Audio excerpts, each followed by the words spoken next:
Ils ont attendu plusieurs années. Après de très longs travaux, le train Bamako-Kai a repris du service. Un soulagement pour les voyageurs maliens. Cet axe relie la capitale et le nord-ouest du pays, difficile d'accès autrement. Le train n'est pas seulement un moyen de transport, c'est aussi toute une économie qui gravite autour. Kaoru Magassa était du voyage, il nous raconte. Dans l'imposante bâtisse coloniale, la gare de Bamako, Mariam, originaire de Maïna, dans la région de Kai, navigue sur des quais bondés. Pour elle, c'est un nouveau départ.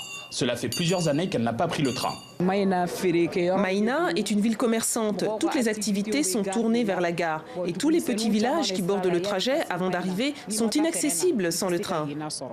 Une cinquantaine, 492 km séparent Bamako de Kai. Dans le pays, seul un train est en état de marche pour faire le trajet. Machinistes et conducteurs sont aux aguets pour assurer le service et garantir la survie d'une zone très enclavée. Les populations ont souffert. Il y a même beaucoup de populations, beaucoup de villages qui se sont déplacés à cause de l'arrêt de ces trains-là. Il y a des populations même qui ont quitté les villages parce que le train ne circulait plus. Le train traverse une zone agricole. Le rail, source de revenus, est essentiel pour les populations riveraines. La gare de Kita, située au cœur de la région, est en effervescence. Des centaines de femmes tentent d'écouler leurs marchandises et glaner quelques francs CFA. Des produits frais sont à disposition. Du coup, avec le train entre Kai et Bamako, tout le monde peut avoir des produits frais. Si le train ne vient pas, nous n'avons pas d'argent. Nous considérons le train comme nos maris, car sans lui, nous sommes dans la misère. Difficile de se passer du train sur le plan social.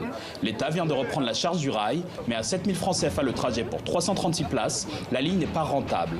Beaucoup craignent un arrêt brutal de ce moyen de transport, malgré ses nombreux avantages. La route est mauvaise, le trajet en train est plus fiable. C'est pourquoi je l'ai pris pour aller à Kai dans de bonnes conditions. Même si ça prend du temps, j'arriverai à la maison reposé.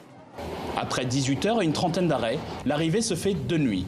Les visages sont tirés et fatigués, mais pour de nombreux gens et commerçants, l'objectif est ailleurs. Avec la réouverture de ce tronçon, c'est l'espoir de faire renaître le mythique Bamako-Dakar.